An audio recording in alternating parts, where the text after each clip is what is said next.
পাশ হয়ে যাবে, ওরা আবার কোথাও যে বিসিএস অথবা মেডিকেল কলেজ অথবা অন্য কোথাও তারা চাকরি করবে, ওদের সন্তানদেরকে আবার এই কলেজে ভর্তি করবে। এটা একটা VCS cycle of your life. এরকম একটা ভিসিএস সাইকেল আপনি ঢুকে গেলেন। আপনি এর চেয়ে বেশি কিছু করতে পারছেন না। আপনি কেন জগৎ বিখ্যাত হবেন না? কেন একজন খ্রিস্টান মেডিকেল সায়েন্টিস্ট আপনার চেয়ে বড় হবে মর্যাদায়, জ্ঞানে, প্রজ্ঞায়? এটা তো হওয়ার কথা ছিল না। অথবা একজন অমুসলিম অথবা একজন অবাঙালি, অবাংলাদেশি কেন হবে? আপনার কি সেই যোগ্যতা নাই? আপনি মেডিকেল কলেজে পড়েছেন মানে আপনি টপ স্কোরার। আল্লাহ সুবহানাহু ওয়া তাআলা has gifted you this knowledge. Abdullah ইবনে আব্বাস রাদিয়াল্লাহু তাআলা, ইয়াং ম্যান, 12, 13, 14 বছরের বালক, তিনি তার বন্ধুর সাথে আলোচনা করলেন। বন্ধুকে বললেন, বন্ধু বলে যে না, তুমি এটা তোমার করার দরকার নেই, তারাই যথেষ্ট। দেয়ার আর স্পেশালাইজড পিপল, তোমার এটা করার দরকার নেই। তিনি বলে যে আমি তার কথাটা পছন্দ করলাম না, এবার আমি নিজেই চেষ্টা করা শুরু করে দিলাম। আমি এবার সিনিয়র সাহাবীদের বাসার সামনে গিয়ে বসে থাকতাম। কখনো কখনো দুপুরে যেতাম, যখন সবাই ঘুমাবে, একটু রেস্ট নেবে, কাইলুলা, এর সময় আমি সেখানে আমার চাদরটা বিছিয়ে আমি বসে থাকতাম তার দরজার সামনে। এর মধ্যে মরুভূমির আবহাওয়া, বাতাস আসতো, ধুলোবালিগুলো আমার মুখে এসে পড়তো, আমি এখানে বসে থাকতাম। যার বাসার সামনে বসে আছি তিনি দুপুরে দরজা খুলে তারপর আমাকে বলতেন, ইয়া ইবনা আম্মি রাসূলিল্লাহ, রাসূলের কাজিন, চাচাতো ভাই, আপনি এখানে, আপনি বললেই তো আমি দৌড়ে যেতাম। তিনি বলেন না, আমি তো জ্ঞান এরকম যে জ্ঞানের কাছে যেতে হয়, জ্ঞান কারো কাছে উড়ে আসে না। আপনার কাছে জ্ঞান আছে, আমি আপনার কাছে জ্ঞান নিতে এসেছি। তিনি তার কাছ থেকে জ্ঞান নিতেন। কেউ একজন ঘোড়ায় চলে যাচ্ছে, তিনি তার ঘোড়ার লাগামটা টেনে দিয়ে বলতেন, আপনি একটু আমাকে কিছু বলে যান, আপনি রাসূলের কাছ থেকে এমন কি জানেন যেটা আমি জানি না। যে in this way 10 years passed, 10 বছর শেষ হয়ে গেল। 10 বছর পরে এখন জ্ঞানের রাজত্বে তিনি এমন রাজায়, প্রিন্স না, তিনি কিং, এম্পেরার, তিনি সম্রাট হয়ে গেলেন। এখন সিনিয়র সাহাবীরা তার কাছে আসে যে এই বিষয় মাসালাটা কি বলো তো, এই আয়াতের অর্থ কি বলো, এই হাদিস কি, এই মানে ফিকের মানে ইয়ে কি, অথবা ধরো যে এই মানে আরবের এই কবিতার অর্থ কি, এমনকি আমার বংশের ব্যাপারে তুমি বলো তো, যে আমার বংশের 14 জেনারেশন তুমি বলে দাও আমাকে। লোকের এবার তার কাছে যায়, এবং এমন হয় এত পরিমাণ লোক যাচ্ছে, তিনি এবার নির্ধারণ করে দিলেন কেবলমাত্র শনিবারে আমার কাছে আসতে পারবে তারাই যারা কোরআন এর অর্থ জানতে চায়, রোববারে যারা আসবে তারাই আসতে পারবে যারা হাদিস জানতে চায়, সোমবারে তারাই আসবে কেবল যারা তাফসীর জানতে চায়, মঙ্গলবারে তারাই আসবে যারা ফারাইজ জানতে চায়। বলে এমন কোনো নলেজ নাই যে নলেজে 10 বছর পরে আমি রেফারেন্স পয়েন্ট হয়ে যাই না। আর আমারও যে বন্ধু এখন আমার দিকে আফসোস করে বলে, আরে আমি যদি তার কথাটা সেদিন শুনতাম। আপনার টাইম ইনভেস্ট ইন ইউ, আপনার নিজের মধ্যে ইনভেস্টমেন্ট করেন। আপনি ফেসবুকে কাউকে ফলো করে তাকে সেলিব্রিটি বানিয়ে দেওয়ার দরকার নেই, আপনি নিজে সেলিব্রিটি হয়ে যান। আপনি টিকটকারের একটা টিকটক, মেডিকেল সায়েন্সের উপর একটা টিকটকারের টিকটক শুনে আপনি খুব আহ্লাদিত হওয়ার দরকার নাই। দেখেন না মেডিকেল সায়েন্সের সর্বশেষ কি ইনভেনশনগুলো, কি ডিসকভারি, কিছু আইডিয়া, কি থট এসছে সেগুলো আপনি জানেন। মেডিকেল জার্নালগুলো, সবচেয়ে দামি জার্নালগুলো পড়েন। ইনভেস্ট ইউর টাইম এবং টেকটা অ্যাটলিস্ট 5 years or 10 years, যে আপনি এই লেভেলে আপনার নিজকে নিয়ে যাবেন। আপনি বিদেশে যান, পড়াশোনা করেন, সেখানে বড় ডিগ্রি নিয়ে আসেন, সেখানে সেটেল হওয়ার কোনো প্রয়োজন নাই, সেটেল হবেন না। আপনি come back to your home country, আপনি নিজের দেশে ফিরে আসুন এবং এখানে এসে এই মানুষকে কিছু একটা দেন, এই মানুষের জন্য কিছু একটা করেন। এখানকার আবহাওয়া, এখানকার বাতাস, এখানকার মাটি, এর প্রতি আপনার দায় আছে, এখানকার মানুষের প্রতি আপনার দায় আছে, দায়িত্ব আছে। সকল নবীদেরকে আল্লাহ সুবহানাহু ওয়া তাআলা তার জাতির কাছে প্রেরণ করেছেন। আপনি জাতির প্রতি দায়বদ্ধতা আছে। আপনি এই স্বপ্ন দেখার কারণ নাই আমি রাগিব রাবেয়া মেডিকেল কলেজের ছাত্র, অথবা আমি পৃথিবীর যে কোনো ভালো বিশ্ববিদ্যালয়ে পড়তে পারবো এবং সেখানে সেটেল হয়ে যাব। এবং অ্যাগেইন সেলফ সেন্ট্রিক জীবনযাপন। আমরা এখন হয়ে গেছি সেলফলেস। আমাদের হওয়ার কথা ছিল সেলফলেস।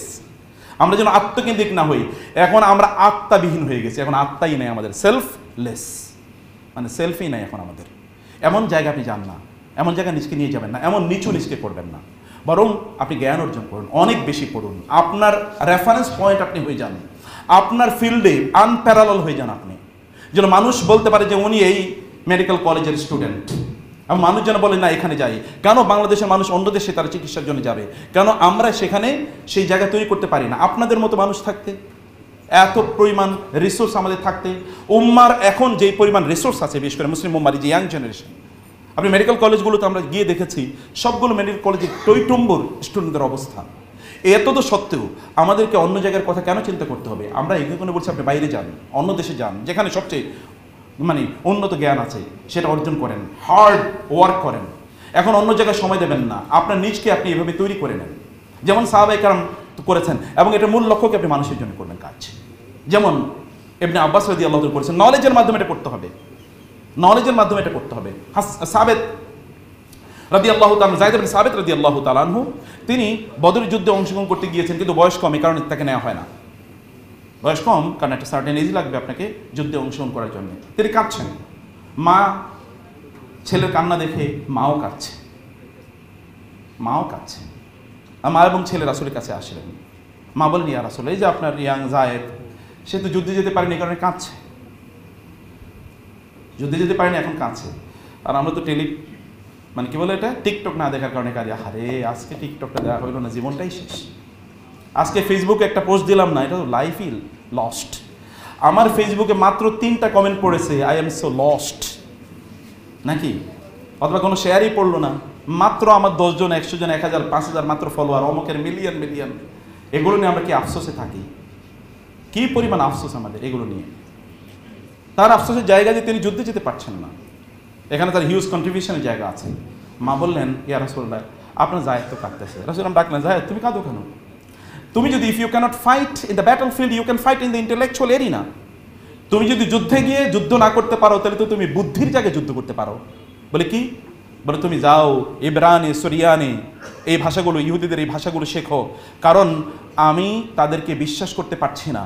ওরা বিভিন্ন জিনিস বিকৃত করতে পারে, আমি তাদের কাছে চিঠি পাঠাই, তাদেরকে দাওয়াত দেই, ওরা ভিন্নভাবে এটা উপস্থাপন করতে পারে। তাদের যে ধর্মগ্রন্থ, এগুলো আমার জানা দরকার, তাদের লিটারেচারগুলো বোঝা দরকার। তুমি ওই ভাষাটা শেখো, কেবল 1 ঘন্টা আপনি করেন, এবং আপনি দেখেন আগামী 1 বছর পর বাংলাদেশে আপনার প্যারালাল কাউকে পাবেন না আপনি খুঁজে। কনসিস্টেন্সি। সাহাবায়ে কেরাম কোনো কাজে তারা একবার শুরু করেছে, এটা তারা কোনোদিন ছাড়েন নাই, কারণ তাদের নবীর কাছ থেকে তারা এটা কোনোদিন শেখেন নাই। পরীক্ষার আগের দিন সারা রাত পড়লেন, এরপরে 1 সপ্তাহ ঘুম, এখন ঘুমের পিরিয়ড, এখন ঘুম ছাড়ার কোনো কাম নাই। তাইলে আপনি অতটুকুই, আপনার ভিশন যখন যত বড় হবে, আপনি তত নিজকে এগিয়ে নিয়ে যাবেন। হ্যাবিট তৈরি করেন, এটা চরিত্র, এটা মানুষ যা রাসূল বলেছেন, আউইদু আওলাদাকুম আলাল খাইরি ফাইন্নাল খায়রা আদাতুন। তোমরা তোমাদের নিজেদের কিছু উত্তম হ্যাবিট তৈরি করো। হ্যাবিট, এটা তুমি কোনোদিন আনঅ্যাভয়েডেবল, ইনএভিটেবল, এটা কোনোদিন আপনি অ্যাভয়েড করছেন না, এটাকে আপনি অবিচ্ছেদ্য বানিয়ে নিয়েছেন আপনার চরিত্রে। এটা করেন। ফর এক্সাম্পল, প্রতিদিন আপনি সকালে মেডিকেল সায়েন্সের উপর আপনি শরিয়া কি বলে এটার উপর আপনি পড়েন।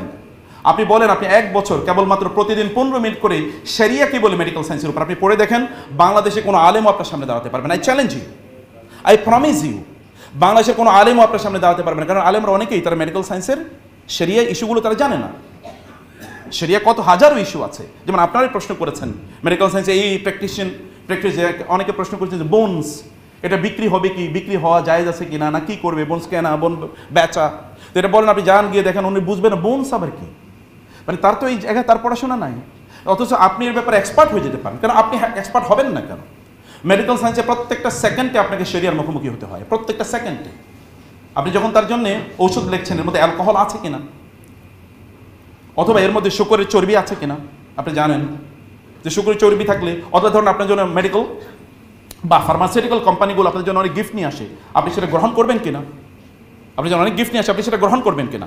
আপনাকে বিভিন্ন ধরনের অফার করে যে আপনাকে ওই জায়গায় ইয়ে করা হবে, মানে আপনাকে ওই কনফারেন্সে দেওয়া হবে, অথবা ধরেন আপনার কোথাও ক্লিনিকে কাজ করছেন, আপনাকে দুপুরের খাবারটা দেওয়া হয়, অথবা আপনাকে সকালের নাস্তাটা দেওয়া, আপনি এটা গ্রহণ করবেন কিনা, জায়েজ আছে কিনা? এটা কি মেডিকেল সায়েন্স?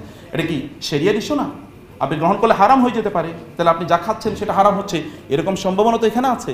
আর এই জায়গাগুলো আপনারা যদি না জানেন, যেমন স্পার্ম ব্যাংক, মিল্ক ব্যাংক, তাই না, সারোগেসি, অথবা ধরেন এই যে মানে আরও তো ইউথানাসিয়া, মানে এগুলোর ব্যাপারে আপনাকে বলতে হবে, জানতে হবে। তাকে লাইফ সাপোর্ট আপনি কতদিন দিয়ে রাখবেন, এখান থেকে তার কাছ থেকে লাইফ সাপোর্ট কখন নেওয়া যায়, কখন তোলা যায়, অল অফ দিস আর শরিয়া ইস্যুস, এগুলো সাধারণ কোনো ইস্যু না, এটা আপনাকে জানা দরকার। আপনি এই জায়গায় কিছু সময় ইনভেস্ট করেন, যেন আপনি মানুষকে শরিয়া ম্যান্ডেটেড একটা জিনিস দিতে পারেন। সাহাবায়ে কেরাম রাদিয়াল্লাহু তাআলা তারা শরিয়ার এক্সপার্ট ছিলেন, লোকেরা তাদের কাছে আসতো। রাসূল মারা গিয়েছেন, কিন্তু ইসলাম কি একটু কমেছে? না, ইসলামের জয়যাত্রা বরং আরও ছড়িয়ে পড়েছে, কারণ সাহাবায়ে কেরামরা এমন ছিলেন। আপনারা এখান থেকে যখন বের হয়ে যাবেন, তখন আপনাদের মাধ্যমে গোটা বাংলাদেশে এরকম শরিয়া ম্যান্ডেটেড মেডিকেল প্র্যাকটিস ইত্যাদি ছড়িয়ে পড়ুক। আপনার শরিয়া বেসড মেডিকেল কলেজ আপনি নিজেরা তৈরি করেন, আপনার শরিয়া বেসড মেডিকেল হসপিটাল তৈরি করেন, ক্লিনিক তৈরি করেন, কেবল কেন চাকরির পেছনে আপনার ঘুরবেন? সাহাবায়ে আব্দুর রহমান আউফ রাদিয়াল্লাহু তাআলা মদিনায় গেলেন, যাওয়ার পর একজন সাহাবী তাকে বললেন, আমার ব্যবসার অর্ধেক আপনাকে দিয়ে দিতে চাই। তিনি বলেন, না, আমার তোমার ব্যবসার দরকার নেই, তুমি আমাকে একটু কি করো, বাজারটা দেখিয়ে দাও। খেয়াল করেন বিষয়টা, বাজারটা দেখিয়ে দাও। তিনি বাজারে চলে গেলেন, বাজারে গিয়ে অন ক্রেডিট তিনি পণ্য নিলেন, অন ক্রেডিট পণ্য নিলেন অন ক্রেডিট, নিয়ে তারপর তিনি ফেরি করে বিক্রি করলেন, এর মধ্যে তার কিছু লাভ হলো, পরের দিন তিনি ওইটা দিয়ে টাকা পণ্য কিনলেন, এতে তার লাভ হলো 1 বছরের মধ্যে তিনি মদিনার সবচেয়ে ধনীতে পরিণত হয়ে গেলেন। এবং আপনি জানেন ওয়ার ফান্ডে, যুদ্ধের ফান্ডে, তাবুকের যুদ্ধে আব্দুর রহমান বিন আউফ তার সম্পত্তি থেকে 10,000 গোল্ড কয়েন তিনি ওখানে কন্ট্রিবিউট করেছেন। এখন কেবল কি আমাদের রাগিব আলী সারি কেবল মাত্র মেডিকেল কলেজ বানাবে, তিনি কেবল মাদ্রাসা বানাবে, তিনি কেবল মসজিদ বানাবেন, তিনি কেবল স্কুল বানাবেন, তিনি কেবল ব্রিজ কালভার্ট বানাবেন, তিনি কেবল মানুষের সেবা করবেন? আপনারা করবেন না? আপনার করার জন্য আপনার অর্থ লাগবে, আপনার টাকা লাগবে। আপনার টাকা লাগার জন্য আপনাকে নিশ্চয়ই কেবল চাকরির পেছনে আপনাকে ঘুরলে চলবে না। চাকরি করেন, কিন্তু তার বাইরে আপনি তো 18 ঘন্টা চাকরি করেন না, নিশ্চয়ই তার বাইরে আপনার অনেক সময় আছে। Do something for the humanity. আপনি টাকা ইনকাম করেন মানুষের জন্য, টাকা ইনকাম করে মানুষের জন্য, মানুষের কল্যাণের জন্য করবেন, so that people remember your names after your death. কত মানুষ মারা গেছে, কেউ তাদের নাম স্মরণ করে না, কিন্তু এমন অনেক মানুষ মারা আছে। যেমন আমরা যদি রাগিব স্যারের কথা বলি, তাহলে স্যার যদি নাও থাকেন, তাহলে স্যারকে স্মরণ করা, তার জন্য দোয়া করার জন্য there will be many people, যেমন আপনারা স্মরণ করবেন। তাহলে আপনি কি এরকম unattended, unsung, uncared of? Shakespeare বলেছে যে কোনো একজন মানুষ যখন মারা যায়, আনসাং, কেউ তার জন্য গান গায় না, মানে তাদের ভাষায়, অথবা কেউ তার জন্য কবিতা রচনা করে না, কেউ তার স্মৃতিগাথা বর্ণনা করে না, কেউ তার জন্য শোক গাথা বর্ণনা করে না, কেউ তার জন্য দোয়া করে, যদি আমরা আমাদের পার্সপেক্টিভে বলি, কেউ তার জন্য দোয়া করে না। এরকম আনসাং, আনহার্ড, আনকেয়ার্ড, এরকম অবস্থায়, আনঅ্যাটেন্ডেড, এরকম অবস্থায় জীবনটাকে শেষ করার তো কোনো অর্থ নেই। একটা প্রিসিয়াস লাইফ আল্লাহ সুবহানাহু ওয়া তাআলা আপনাদেরকে প্রদান করেছেন। সম্মানিত ভাইরা এবং বোনেরা, লাস্ট যে পয়েন্টে আমি আপনাদেরকে বলে শেষ করতে চাই, সেটা হচ্ছে, আপনি যদি চান আল্লাহ আপনার সাহায্য করুন, আল্লাহু ফি আউনিল আবদি মা কানা আল আবদু ফি আউনি আখিহি। যদি কোনো মানুষ অন্য মানুষের সার্ভিস দেয়, সেবা করে, তার সাহায্য করে, তাহলে আল্লাহ তাআলা তার সাহায্যে এগিয়ে আসেন। আপনার সূরা কাহাফ পড়েন না? সূরা কাহাফে আপনি দেখবেন মুসা আলাইহিস সালাতু ওয়াস সালাম এবং খিদির আলাইহিস সালাম একটা এলাকায় গেলেন, তারা সারাদিন হেঁটেছেন, ক্ষুধা লেগেছে, খাওয়া দরকার মানুষ। সেখানে গিয়ে ওই অঞ্চলের লোকজনের কাছে খাবার চেলেন, কিন্তু তারা তারা তাকে খাবার দিতে অস্বীকার করলেন। এবার খিদির আলাইহিস সালাম বললেন, এই যে এই ঘরটা তো ভেঙে পড়ছে, চলো ঘরটা নির্মাণ করে দিই। ঘরটা তিনি একা একা নির্মাণ করে দিলেন। এবার মুসা আলাইহিস সালাম বললেন, লাউ শি'তা লাত্তাখাযতা আলাইহি আজরা। ওরা আমাদেরকে খাবারও দিল না, আবার আপনি ওদের ঘরটা নির্মাণ করে দিলেন, ওদের কাছ থেকে কিছু টাকা নেওয়া উচিত, এর কাছে কিছু কি নেওয়া উচিত? টাকা নেওয়া উচিত। এবার খিদির বললেন, হাযা ফিরাকু বাইনি ওয়া বাইনিক, যাও, সেপারেশন, তোমার সাথে আর আমার কি একসাথে থাকা হবে না, যাও তুমি। কারণ তোমার সাথে আমার শর্ত ছিল, আমি যতক্ষণ পর্যন্ত তোমাকে ব্যাখ্যা না করবো ততক্ষণ পর্যন্ত তুমি আমাকে প্রশ্ন করতে পারবে না। তুমি তো প্রশ্ন করেছো, তবে আমি তোমাকে বলবো কি কি কাজ করেছে। এর মধ্যে একটা হলো যে এই যে শিশুর ঘরটা, মানে ওয়া আম্মাল জিদারু ফাকান লিগুলামাইনি ইয়াতীমাইনি ফিল মাদিনাতি ওয়া কানা আবুহুমা সালিহা ওয়া কানা তাহতাহু কানজুল লাহুমা ওয়া কানা আবুহুমা সালিহা। তাদের পিতামাতা, এই যে দুই শিশুর কথা বলছি, ইয়াতীম, এদের পিতামাতা তারা ভালো মানুষ ছিলেন, তারা সমাজের কল্যাণের কাজ তারা করতেন। এই কারণে আল্লাহ সুবহানাহু ওয়া তাআলা তাদের ঘর নির্মাণ করার জন্য একজন নবী এবং আরেকজন ওই যুগের শ্রেষ্ঠতম আবেদ আল্লাহওয়ালাকে পাঠিয়ে দিয়েছেন, যাও এই দুই শিশুর ঘর নির্মাণ করে দিয়ে আসো। আপনি যদি মানুষের কল্যাণে কাজ করেন, আপনার সন্তানদের জন্য আপনার টেনশন করা লাগবে না। Allah will assign angels to take care of your children, your family members. আল্লাহ আপনার পরিবারের, আপনার সন্তানদের টেক কেয়ার করার জন্য আল্লাহ তাআলা ফেরেশতাদেরকে নিয়োগ করবেন। এটা তো দুনিয়ায়। এই কারণে রাসূলুল্লাহ সাল্লাল্লাহু আলাইহি ওয়াসাল্লাম, তিনি একজন নারী তার কাছে এসেছেন মদিনায়। রাসূল সাল্লাল্লাহু বললেন, কি হয়েছে বলেন, মানে আপনার সাথে আমার প্রাইভেট টক আছে। নারী বৃদ্ধা, একটা বর্ণনা এবং সহি বর্ণনা। রাসূল সাল্লাল্লাহু তার সাথে সাথে পাশাপাশি হাঁটছেন, কেউ বলছেন হাত ধরেছেন। রাসূল সাল্লাল্লাহু কোনোদিন কোনো নারীর হাত ধরে নাই, তার স্ত্রীদের বাইরে, তার কন্যাদের বাইরে, মাহরামদের বাইরে, তো তিনি তার হাত ধরেন নাই। অথবা যদি হাত ধরেও থাকেন তাহলে একটা আজুজ মানে হচ্ছে বৃদ্ধা নারী, যার বিয়ের আর কোনো বয়স নাই, এরকম একজন নারী হতে পারে, তার হাত ধরে তিনি চলেছেন এবং তাকে জিজ্ঞেস করছেন কি হয়েছে। এত অন্তরঙ্গ মনোযোগ দিয়ে তার কথা শুনছেন, তাকে নাসিহা করছেন রাসূলুল্লাহ সাল্লাল্লাহু আলাইহি ওয়াসাল্লাম। আপনি কবে একজন মানুষের হাত ধরে বলবেন কি হয়েছে ভাই, কি হয়েছে বোন? পুরুষরা পুরুষের, নারীরা নারীদের। এখান থেকে ফতোয়া নিয়ে এবার আরেকজনের হাত ধরেন না। আবার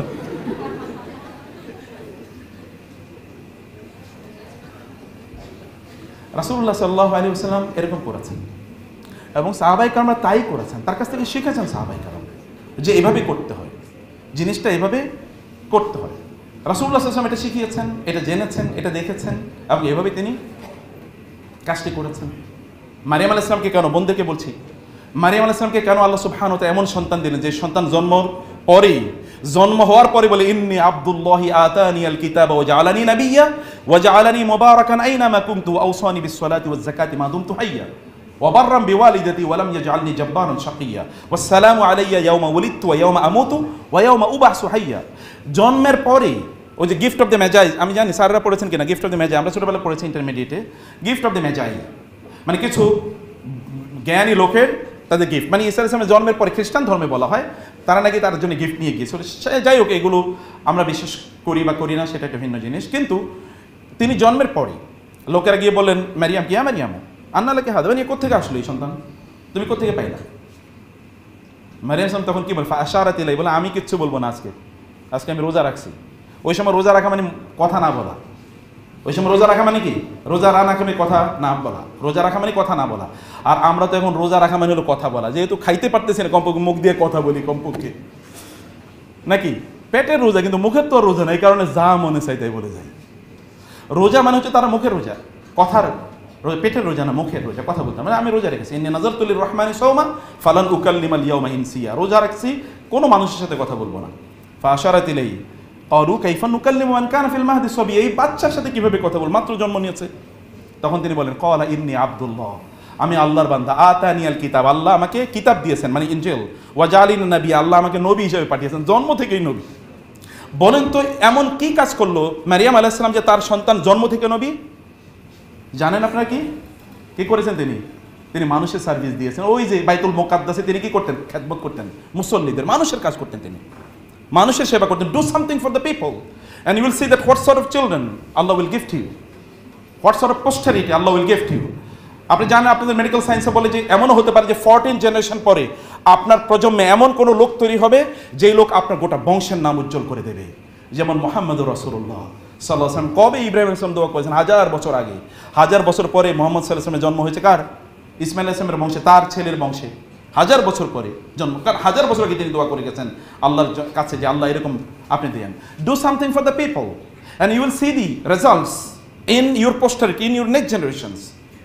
হতে পারে ইমিডিয়েট অথবা কি অনেক দূরের জেনারেশন, এর মধ্যে আল্লাহ সুবহানাহু ওয়া তাআলা এরকম কিছু একটা প্রভাব তৈরি করে দেবেন। রাসূল সাল্লাল্লাহু আলাইহি ওয়াসাল্লাম বলেছেন, কোন একজন মানুষের হাত ধরে তার কি প্রবলেম আছে এটা আমি একটু জানা, তাকে জিজ্ঞেস করা, এটা আমার কাছে আমার এই মসজিদে 2 মাস ইতিকাফ করার চেয়ে উত্তম, মসজিদ নববীতে 2 মাস ইতিকাফ করার চেয়ে উত্তম। কোনো মানুষ যখন আপনার সাথে আছে, আপনার মেডিকেল কলেজ যারা আছেন, মেডিকেল প্র্যাকটিস যারা করেন, তার সাথে একটু হাসি মুখে কথা বলেন, ভাই কি হয়েছে, বোন কি হয়েছে, তাবাসসুমুকা ফি ওয়াজহি আখিকা সাদ, এটা হেসে কথা বলুন। গোমরা মুখে থাকবেন না যে আপনারা দেখার পরে তার অর্ধেক রোগ, আগে রোগ ছিল 50%, এখন 100% হয়ে গেছে, আর কথা বলার পরে এখন তার রোগ 200% বেড়ে গেছে। কারণ যে পরিস্থিতি, যে ডাক্তার নাকি অন্য কোনো কিছুকে জানে, এরকম না। সুন্দর করে কথা বলুন। আপনি তো সবচেয়ে জ্ঞানী মানুষের অন্তর্ভুক্ত, তাহলে আপনার আচরণ কথাবার্তা এরকম হতে হবে। একটু সাহায্য করেন, আপনি লিখে দেন। আপনার যদি টাকা না থাকে তাহলে আমি এখানে কোনো ফি নেওয়া হয় না, ভিজিট ফি নেওয়া হবে না। মানুষ এই ঔদার্য দেখুক, আসমানের ফেরেশতারা এটা রেকর্ড করুক, আপনার অন্তরে ঔদার্য মানুষ ফিল করুক। আপনি তাকে, কেউ যদি এরকম কোনো অসহায় লোক আসে তাকে আপনি 500 টাকার ওষুধ কিনে দেন না, ইউ ডু ইট। আপনি কত ইনকাম করবেন? আপনি তো জানেন, আপনি আল্লাহ তাআলা আপনার অন্তরের দিকে তাকান। অন্তরের দিক থেকে যদি আপনি রিচ হন, তাহলে আল্লাহ তাআলা আপনাকে সম্পদ দিয়ে ভর্তি করে দেবেন। দেখেন না স্যারের দিকে তাকান, লিভিং এক্সাম্পল, লিভিং লিজেন্ড। তো আপনি যখন মানুষের জন্য করবেন, আল্লাহ তাআলা আপনার জন্য অবারিত উন্মুক্ত করে দেবেন। মানুষের জন্য করবেন না, আল্লাহ তাআলা দেখবেন এই লোক তো কৃপণ, তাকে দেবো না। আপনি কত নেবেন? আপনাকে যত ব্যয় করবেন তত কি আপনার আয়ের রাস্তা তৈরি হয়ে যাবে। মনে রাখবেন, যত ব্যয় করবেন মানুষের জন্য, তত আল্লাহ আপনার আয়ের রাস্তা উন্মুক্ত এবং অবারিত করে দেবেন। ব্যক্তিগতভাবে আমি জীবনে যে বছর একেবারে পুঙ্খানুপুঙ্খানুভাবে যাকাত দিয়েছি, ওই বছর আল্লাহ সুবহানাহু ওয়া তাআলা সম্পদ কোন দিক দিয়ে দিয়েছেন আমি জানি না, আমি ব্যক্তিগত অভিজ্ঞতা বলছি। এবং যেখানেই যেই সময় একটু মানে ধরেন যাকাত ক্যালকুলেশন একটু ভুল হয়েছে, সেই সময় দেখেছি ও বহুত ক্যালামিটি তৈরি হয়েছে, বহুত মানে প্রবলেম তৈরি হয়ে গেছে।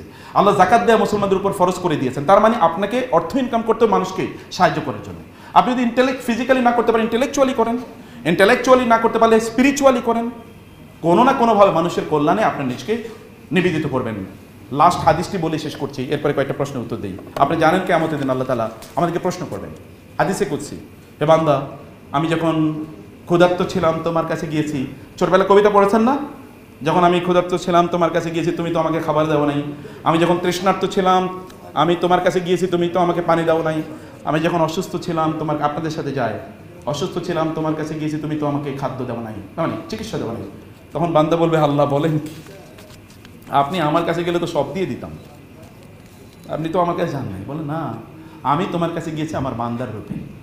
আমার বান্দা তোমার কাছে গিয়েছে না অসুস্থ, তুমি তো তার সেবা করো নাই, তুমি তার এটা করো নাই, তুমি এটা করো নাই।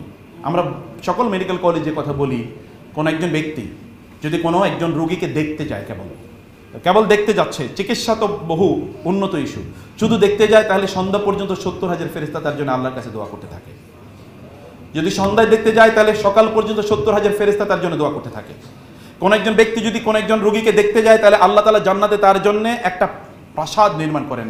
যে প্রাসাদটা এখানে আপনাদের ছাত্রদের, ছেলেদের জন্য যেই হোস্টেল আছে, চারিদিকে কি বাগান, এরকম বাগানময় প্রাসাদ, বাগানময় প্যারাডাইজ। প্যারাডাইজ মানে কি, যেখানে গার্ডেন্স, রিভার্স ফ্লো বিনিথ দি গার্ডেন্স, এরকম কুলকুল করে পানি বয়, এরকম আল্লাহ তাআলা তৈরি করে দেবেন আপনাকে, আপনার জন্য তৈরি করে। আপনি এরকম এলিট ক্লাসের মানুষ হয়ে যান।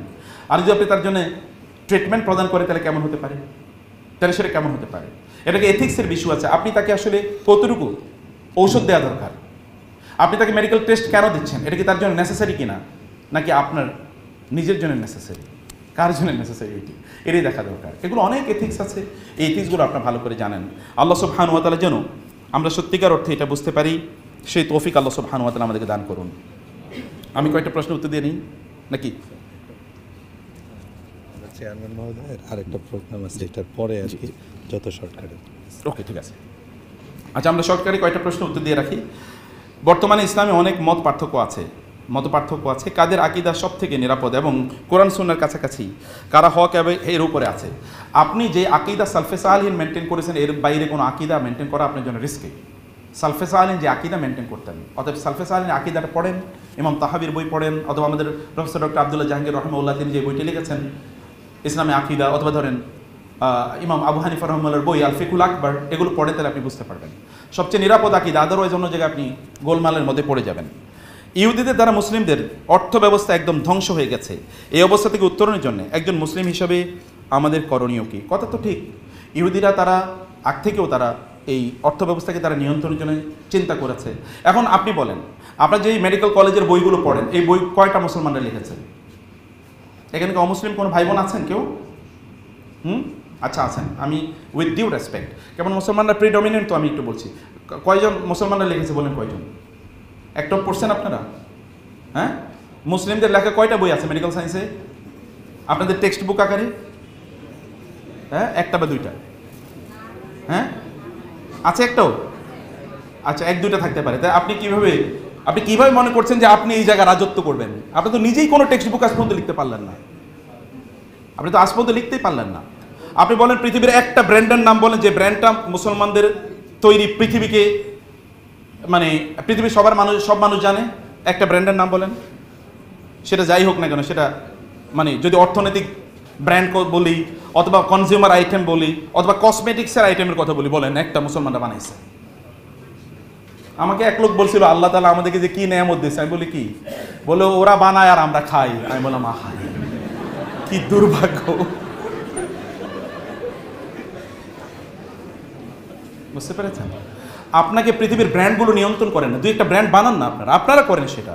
মেডিকেল ইকুইপমেন্টের কোনটা মুসলমানদের তৈরি, অথচ মেডিকেল সায়েন্সের জনক হচ্ছে মুসলমানরা। ফাদার অফ মেডিকেল সায়েন্স এভাসিন বা ইবনে সিনা, ইবনে রাজি, ইমাম রাজি। তাহলে এটা আপনাদেরকে করতে হবে। আমাদেরকে অর্থ নিয়ন্ত্রণ করতে হলে মানে এই জন্য পণ্ডিতরা বলে, যদি ধরেন পৃথিবীর সকল অর্থ সব ব্যাংক থেকে তুলে নিয়ে এরপরে যদি সবার মাঝে ডিস্ট্রিবিউশন করে দেওয়া হয় সমানভাবে, যেমন আমি যা পেয়েছি, সিস্টাররাও তা পেয়েছেন, ব্রাদাররাও তা পেয়েছেন, পরবর্তী সবগুলো দেখা যাবে আমাদের রাগিব আলী স্যারের পকেটে চলে গেছে। কোনো না কোনোভাবে সব স্যারের পকেটে চলে যাবে, কারণ উনি তো উদ্যোক্তা, আমি তো উদ্যোক্তা না, আমি তো কনজিউমার, আমি কেবল খাই এবং ঘুমাই, এর বাইরে কিছুই নাই, সব তাদের কাছে চলে যাবে। অতএব উদ্যোক্তা হতে হবে, বুঝতে হবে আপনাকে যে ওয়ার্ল্ড ইকোনমিটা কীভাবে চলে। যথাযথ কারণ ছাড়া আল্লাহ যাকে হত্যা করা নিষিদ্ধ করেছেন তাকে হত্যা করো না।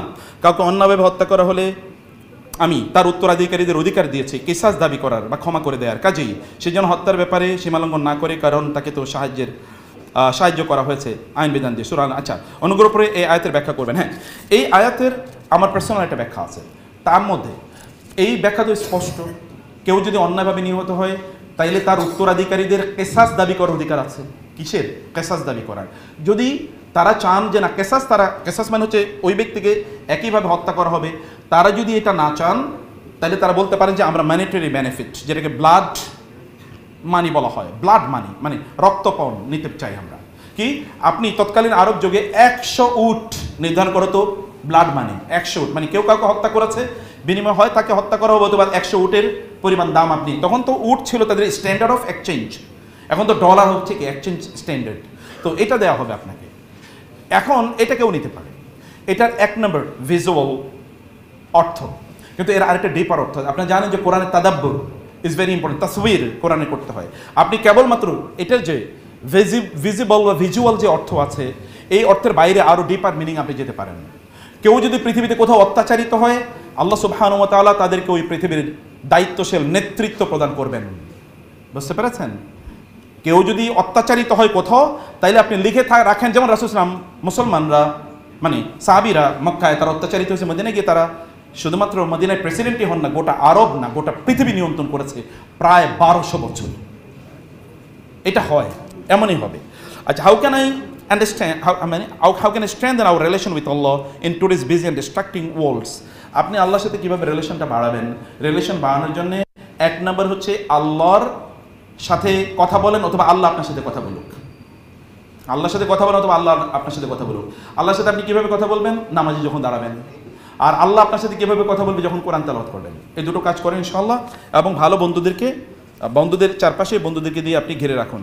আয়েশা রাদিয়াল্লাহু তাআলা অনেক পুরুষ সাহাবীদের পড়াতেন পর্দার সাথে। সেক্ষেত্রে নন মাহরাম পুরুষ কি ভয়েস শুনলে সমস্যা হয়? হাতের নখে সাদা স্পট উঠলে বলা হয় কি অমঙ্গল লক্ষণ, ইসলামের বিধান কি? আচ্ছা, প্রথমত হচ্ছে আয়েশা রাদিয়াল্লাহু তাআলা অনেক পুরুষ সাহাবীদেরকে পড়াতেন, কথা সত্য, এবং সেটা পর্দার মধ্যে রেখেই তিনি পড়াতেন, সেটা কথা সত্য। আপনি যদি মনে করেন যে আপনি যাদেরকে পড়াচ্ছেন পর্দার মধ্যে থেকে এবং আপনার কারণে তাদের মধ্যে কোনো ডিস্ট্রাকশন তৈরি হবে না, তাহলে সেটা আপনি করতে পারেন। কিন্তু এই জগতে কি আমরা এখন কেউ এরকম অবস্থায় আছে কিনা? আমরা এরকম অবস্থায় আমরা নাই। অতএব যতটুকু এতটুকু অ্যাভয়েড করা যায় সেটা আপনি করবেন। হাতের নখে সাদা স্পট উঠলে এটা অমঙ্গল। ইসলাম কোনো অমঙ্গলকে কি করে না? স্বীকার করে না। আর তয়রা তো শিরকুন, কেউ যদি কোনো অমঙ্গলের উপর বিশ্বাস করে তাহলে সে শিরক করলো। সে কী করলো? শিরক করলো। বাসা থেকে বের হওয়ার সময় আপনার মা বলে দাঁড়াও একটু মাথায় কাপড়টা দিয়ে নেই, এরপরে বাইর হইল, তাই না? অথবা একটু আপনি যখন বের হওয়ার সময় একটু উষ্ঠা গেলেন, বলে না এখন বের হো না, একটু সমস্যা হতে পারে। পরীক্ষার আগের দিন ডিম খাবেন না, তাহলে আন্ডা পাবেন পরীক্ষাতে। অল অফ দিস আর কি সুপারস্টিশনস, এগুলোর মধ্যে বিশ্বাস করা, এগুলো সবই শিরক।